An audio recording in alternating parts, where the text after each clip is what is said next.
45 साल पहले घूमने के लिए आए टूरिस्ट। यहाँ राधा कुंड में गुरुदेव मिला, गुरु महाराज मिला, मंत्र दीक्षा ले लिया और यहाँ रहने लगे। सेवा करने सीखे गए सेवा, हमें तो नहीं मालूम था कुछ हो गई तो क्या खाता है, ये कैसे रहता है, क्या खिलाना, मेरे को नहीं मालूम था। किराए से ज़मीन ले लिया, खेत में 1 बीघा कुटिया बनाया आपने लिया और 2 छप्पर बनाया, गए बच्चा गएंगे लिया और यहाँ शिफ्ट हो गया। सरकार से के बस सहायता मांगा है, ज़मीन मांगा है, लेकिन नहीं मिल पाई। गई आपने परिवार की एक मेंबर है, इस हिसाब से रखना चाहिए। यूँ तो भारत में प्रति वर्ष हजारों लाखों लोग जो है बाहर से घूमने के लिए आते हैं और घूम के चले जाते हैं, अलग अलग जगहों पे जाते हैं। उनको यहाँ की ज़मीन खींचती है, यहाँ का कल्चर खींचता है। लेकिन कुछ लोग ऐसे भी हैं जो यहीं के रच और बस जाते हैं। इनमें से हैं एक सुदेवी दासी जी, जो मथुरा में है, गौशाला चलाती हैं और ये जर्मनी से आई हैं। क्या है इनकी कहानी? जर्मनी से आके इन्होंने मथुरा में कैसे गौशाला चलाई, वो भी उन गायों को की सेवा कर रही हैं जिन्हें कोई नहीं पूछता, किसी को इलाज की ज़रूरत है, जिनकी नस्ल अच्छी नहीं है, लोग सड़कों पे छोड़ देते हैं। आइए आपसे मिलते हैं और समझते हैं इनकी जो यात्रा है वो कैसी रही।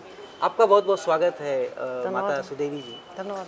आप कैसे आपने इस ओर किया, वो कहानी क्या थी, कब आप आईं और यहाँ पे कैसे मथुरा पहुँची? मैं 45 साल पहले घूमने के लिए आए टूरिस्ट जैसे, और यहाँ राधा कुंड में गुरुदेव मिला, गुरु महाराज मिला, मंत्र दीक्षा ले लिया और यहाँ रहने लगे। भजन किया जितना हमसे हो पाता, छोटा उम्र में पूजा पाठ परिक्रमा मंत्र जाप जितना हमारे संप्रदाय शिक्षित होते हैं ये करते रहे 10-20 साल।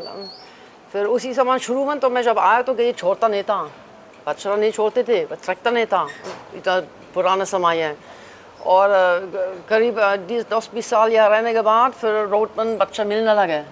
कोई बैठ गया, कोई किसी कारण से खड़ा नहीं हो पाए, कोई फार्म टूट गया तो एक उतर के लाए दया के भाव से, और कोई खड़ा नहीं था। एक बच्चा दुखी था, दुखी देखा खड़ा नहीं हो पाए, कुत्ता आएंगे रात में कुत्ता खाएंगे तो एक लोग उतर के लाए, घर में ले गया और एक और मिला वो भी आ गया और तीसरा भी आ गया और ऐसे तो इकट्ठा हो गया। फिर 15-20 आ गया और हम सेवा करने सीखे गए सेवा, हमें तो नहीं मालूम था कुछ हो गई क्या खाता है, ये कैसे रहता है, क्या खिलाना, मेरे को नहीं मालूम था। तो ये सब पड़ोसी वाला सिखा दिया और फिर मैंने यहाँ किराए से ज़मीन ले लिया, खेत में 1 बीघा। यहाँ मैंने एक कुटिया बनाया आपने लिया और 2 छप्पर बनाया, गए बच्चा गएंगे लिया और यहाँ शिफ्ट हो गया। तो फिर आते रहते हैं एक और लाए हैं। ये जो यहाँ जो आ जाता है उसको आप रख लेते हैं? हाँ रख लेते हैं। शुरू में तो सभी रखते थे हम, जब 100 हो गया तो मैंने बोला 100 से ऊपर नहीं हो सकता है, कौन करेगा इतना काम, इतना मेहनत कौन करेगा। रुक नहीं पाए, बच्चा आते रहते हैं, गई आते रहते, बीमार एक्सीडेंट वाले। शुरू में तो मैं खुद लाया केवल और बाद में दूसरे लोग भी लेने लगे, फिर एम्बुलेंस आ गया, फिर डोनेशन आने लगे। तो ऐसे ही होते हैं, धीरे धीरे बढ़ते रहते हैं।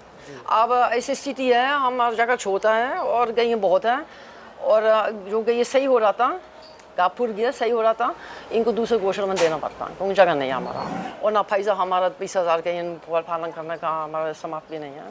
तो अभी टोटल कितनी गैया हैं यहाँ? अब 2,500 बीच में, 3,000 के ऊपर नहीं हो सकता क्योंकि जगह नहीं है। ऐसे भी ओवर क्राउडेड है, अब यह खाली दिख रही है, लेकिन बच्चा आएंगे बाहर से, अब ऐसा नहीं होगा, हो रही है और बच्चा आएंगे तो आपको यहाँ जाने का रास्ता नहीं मिलेगा।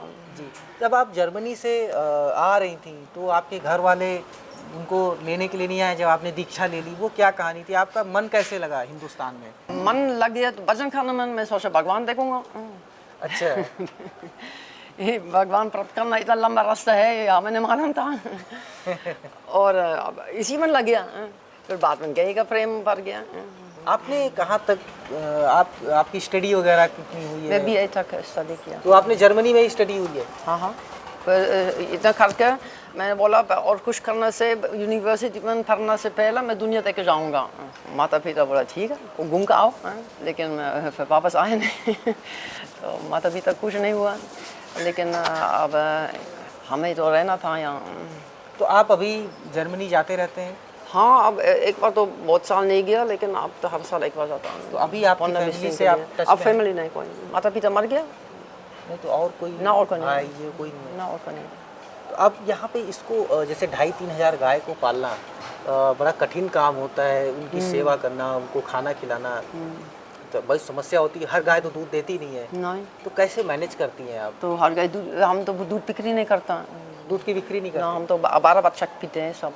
हमारा बहुत छोटा बच्चा आता है जिसका मैया मर गया, गांव में कोई गई है, एक्सीडेंट हो गया, बच्चा यहाँ भेजेंगे, तो कोई बुद्धि गई भी आ जाता, दूध नहीं है उसके नीचे, बीमार गई है, दूध सूख गया ना, तो ये इसलिए हमारा बहुत बच्चा है जिसका मैया नहीं, इसको दूध नहीं मिलता, इनके लिए दूध पिलाते हैं। तो अभी चैलेंजेस क्या क्या आते हैं इसको? जगह नहीं है, जगह नहीं है तो समाधि की जगह भी नहीं है। अब हमारा 10-20 केस रोज आता है, एक्सीडेंट केस। अब इनमें तो कोई मर जाता, हैवी एक्सीडेंट होता, ये जो नहीं बचता, इनके लिए समाधि लगाने का जगह नहीं है। हम बहुत कष्ट होता है, हम रात में हम लोग निकलता है, कोई रात में कई रोड किनारे में गदा खोद लेता समाधि लगाने के लिए, क्योंकि दिन में खरना नहीं देगा। सरकार से के बस सहायता मांगा है, ज़मीन मांगा है, लेकिन नहीं मिलता है।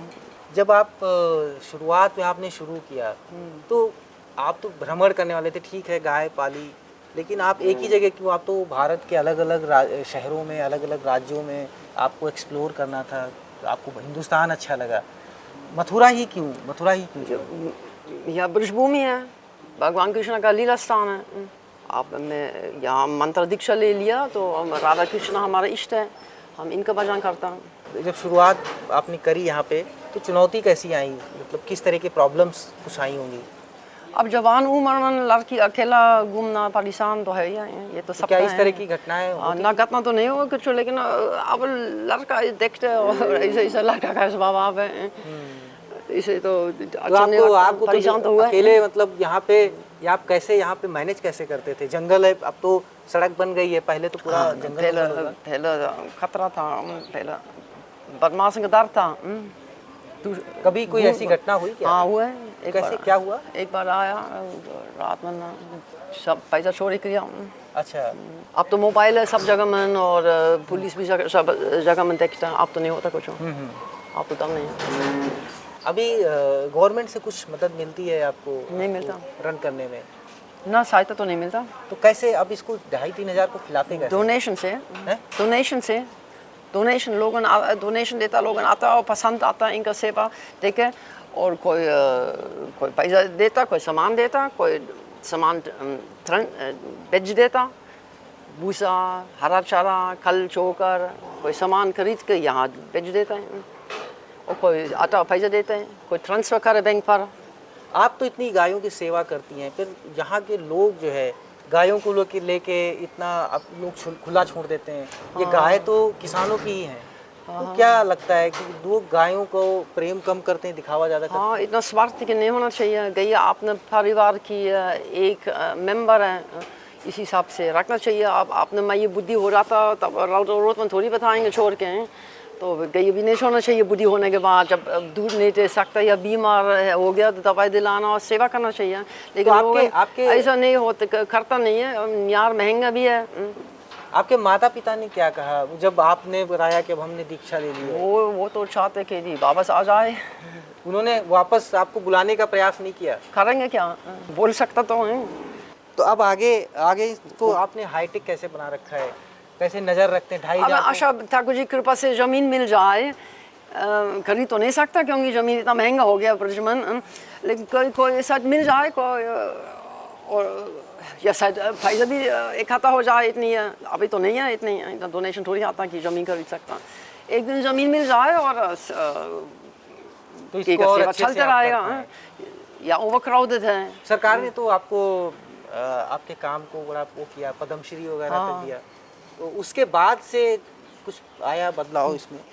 न केवल प्रचार हुआ, पद्मश्री मिलने की वजह से बहुत लोग जानकारी हो गया गौशाला के बारे में, जो पहले नहीं जानते थे। गौशाला में क्या क्या सुविधाएं हैं? एम्बुलेंस है, खाना पीना जगह मिल है, खर्चा जो खड़ा नहीं हो सकता इनके लिए खर्चा जगह है, रेता बिछाता, गर्मी मौसम में सीट खाने ताने के प्यार बिछाता, नरम जगह भी मिला बैठने के लिए। भगवान का नाम चलता सब जगह में, महामंत्र जो मरे जी है सब भगवान का नाम सुन के मरेंगे या जिएंगे। बहुत बहुत शुक्रिया हमसे बात करने के लिए। तो ये सुदेवी माता जी जो जिन्होंने पूरा जीवन अपना गायों की सेवा में समर्पित कर दिया है। और ये आप देख सकते हैं गायों का प्रेम, लगातार आती हैं, इनसे मिलती हैं और चली जाती हैं। और इन्होंने भी जर्मनी से आके यहाँ पे दूध दूहने से लेके चारा देना, गोबर उठाना, शुरुआत में इन्होंने खुद सब किया और अब धीरे धीरे इसको कई सारे लोग जुड़ गए। 2 से 2,500 गायों को अभी भी देख रही हैं और उनका इलाज चलता रहता है। मनीष मिश्रा, गाँव जंक्शन। सभी सोशल मीडिया प्लेटफॉर्म पर गांव जंक्शन को फॉलो करें। व्हाट्सएप नंबर और जीमेल आईडी पर भी संपर्क साध सकते हैं।